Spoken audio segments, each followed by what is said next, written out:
বেগম আক্তাৰা বাইদেউক বেগ ধৰিবলৈ অনুৰোধ জনাইছোঁ।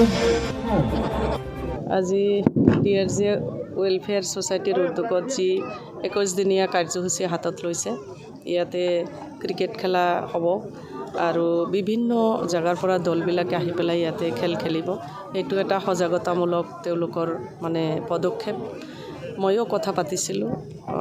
আমাৰ এই ধূপগুৰি, ৰায়পুৰ, গোবিন্দপুৰ এই তিনিওটা অঞ্চলৰ বিভিন্ন জাতি জনগোষ্ঠীৰ মানুহৰ মিলনভূমি আৰু সেই মিলনভূমিত তেওঁলোকে একত্ৰিত হৈ পেলাই সুস্থ এখন সমাজ গঢ়াৰ কাৰণে সংকল্প লৈ পেলাই তেওঁলোকে আজিৰ এই ছ'চাইটিৰ জৰিয়তে ইয়াতে অনুষ্ঠানখন তেওঁলোকে পাতিছে। আপোনালোকে দেখিবলৈ পাইছে বিভিন্ন জাতি জনগোষ্ঠীৰ মানুহ আহি পেলাই ইয়াতে উপস্থিত হৈছেহি।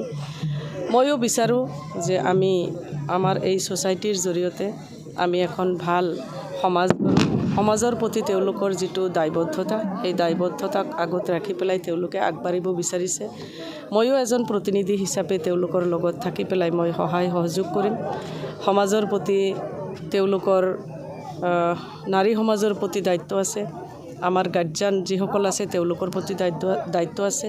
উঠি অহা যুৱক যুৱতীসকলৰ প্ৰতি তেওঁলোকৰ দায়িত্ব আছে। দুখীয়া দৰিদ্ৰৰ প্ৰতি এই ফাউণ্ডেশ্যনৰ দায়িত্ব আছে। তেওঁলোকে দায়িত্ব লৈ পেলাই কাম কৰিবৰ কাৰণে যিহেতু আগবাঢ়িব বিচাৰিছে, ময়ো তেওঁলোকৰ লগত এজন প্ৰতিনিধি হিচাপে আছোঁ আৰু থাকিম। আপোনালোকেও সহযোগ কৰক। এই অঞ্চলৰ সকলো মানুহে শিক্ষা দীক্ষাৰ ক্ষেত্ৰত আগবাঢ়ি যাওক আৰু এই ফাউণ্ডেশ্যনৰ জৰিয়তে আমি আগন্তুক দিনতো ভাল পদক্ষেপ লৈ পেলাই আমি ড্ৰাগছমুক্ত এখন সমাজ, অঞ্চল আৰু আমাৰ অসমখন গঢ়াৰ কাৰণে সংকল্পবদ্ধ হওঁ। তাৰেই এৱাৰনেছ এটা আগত ৰাখি পেলাই তেওঁলোকে এই পদক্ষেপ লৈছে, মই শলাগ লৈছোঁ।